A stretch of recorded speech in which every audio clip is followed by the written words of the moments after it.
અમરેલીના દરિયામાં 3 બોટ ડૂબ્યાને 3 દિવસ વીત્યા। 3 દિવસ બાદ પણ 11 ખલાસીઓની કોઈ ભાળ નથી મળી। વિમાન અને જહાજથી કોસ્ટગાર્ડ ખૂંદી રહ્યું છે દરિયો। જાફરાબાદ અને રાજપરાના માછીમારો ગુમ થતા પરિવાર ચિંતામાં છે। સીએમની સૂચના બાદ કલેક્ટર સતત સ્થિતિ પર નજર રાખી રહ્યા છે। પીપાવાવ અને પોરબંદર કોસ્ટગાર્ડના જવાનો શોધખોળ કરી રહ્યા છે। ભારે પવન અને દરિયામાં કરંટના લીધે કોસ્ટગાર્ડને મુશ્કેલી થઈ રહી છે। જયશ્રી, દેવકી અને મુરલીધર બોટ દરિયામાં ડૂબી હતી। આજ વિશે વધુ જાણકારી માટે સંવાદદાતા દશરથ આપણી સાથે ફોન લાઈન પર જોડાયા છે।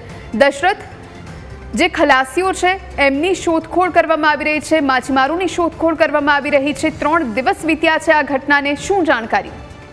બિલકુલ જોઈ, જાફરાબાદની 2 બોટ જયશ્રી, તાત્કાલિક, દેવકી, આ ગીર સોમનાથના રાજપરાની મુરલીધર મળી કુલ 3 બોટ છે તે ડૂબી હતી ને 3 દિવસ જેવો સમય વીતી ગયો છે। ત્યારે 11 ખલાસી મધ દરિયામાં ડૂબ્યા બાદ 3 દિવસ વીત્યા છતાં કોઈ ભાડ નથી ને તેના પરિવાર ચિંતાતુર છે। ત્યારે પોરબંદરથી કોસ્ટગાર્ડ વિમાન અને 2 કોસ્ટગાર્ડ જહાજ પણ મધ દરિયે ખૂંદી રહ્યા છે, તેમ છતાં કોઈ પતો લાગ્યો નથી। અને જાફરાબાદ અને રાજપરાના માછીમારો લાપતા હોવાથી પરિવાર ચિંતાતુર બન્યો છે ને રાજ્યના મુખ્યમંત્રીએ સૂચના આપ્યા બાદ જિલ્લા કલેક્ટર વિકલ્પ ભારદ્વાજ પણ મોનિટરિંગ સતત કરી રહ્યા છે ને પીપાવાવ કોસ્ટગાર્ડ, પોરબંદર કોસ્ટગાર્ડના જવાનો વિમાન જહાજ મારફતે પણ દરિયાઈ સીમા પર શોધી રહ્યા, તેમ છતાં કોઈ ભાડ નથી મળતી। જ્યારે કોસ્ટગાર્ડની શોધખોળ ઉપર જિલ્લા કલેક્ટર ભારદ્વાજ દ્વારા પણ મોનિટરિંગ કરવામાં આવ્યું છે, તેમ છતાં હજી સુધી કોઈ પતો લાગ્યો નથી। તેમનો પરિવાર ચિંતાતુર છે। ત્યારે મુખ્યમંત્રીની કાર્યાલય દ્વારા પણ દરરોજ ગુમ ખલાસીઓની શોધખોળ અંગે માહિતી મેળવવામાં આવી છે ને અહીંના ધારાસભ્ય હીરા સોલંકીએ પણ સતત વાતચીત કરી હતી, પણ આ બાબતે કોઈ હજી પતો લાગ્યો નથી અને પરિવાર ચિંતાતુર છે। ત્યારે મધ્ય દરિયામાં પવન, વરસાદ, તોફાની સ્વરૂપને કારણે કોસ્ટગાર્ડ